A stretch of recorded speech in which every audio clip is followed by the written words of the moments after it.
అకాల వర్షాలతో ధాన్యం దెబ్బతిని ఆందోళన చెందుతున్న రైతులతో కేంద్ర మంత్రి కిషన్ రెడ్డి సమావేశమయ్యారు. బీబీనగర్ మండలం రాఘవపురం రుద్రవెల్లి గ్రామాల మధ్య ఉన్న ఐకేపీ సెంటర్లను ధాన్యం కొనుగోలు కేంద్రాలను ఆయన సందర్శించారు. రైతులతో మాట్లాడి వారు ఎదుర్కొంటున్న ఇబ్బందులను అడిగి తెలుసుకున్నారు. ముందుగా ఆయన రాఘవపురంలోని ధాన్యం కొనుగోలు కేంద్రాన్ని పరిశీలించారు.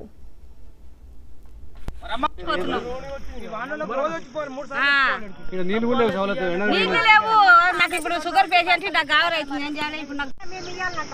బస్తాకు 2 రూపాయలు మేము ఇవ్వాలంటే తీసుకుపోతారు, కాల్ చేస్తారు. 20 రూపాయలు మాకు కట్టంట, 3 లారీల కట్టలేదట.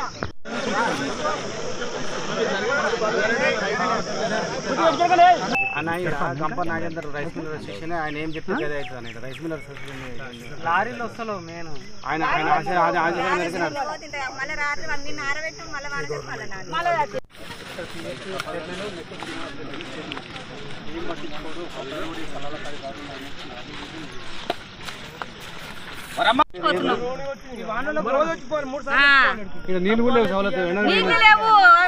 షుగర్ పేషెంట్ నాకు కావాలి.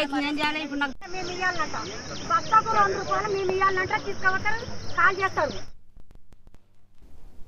మంత్రి శ్రీధర్ బాబుపై బీజేపీ ఎంపీ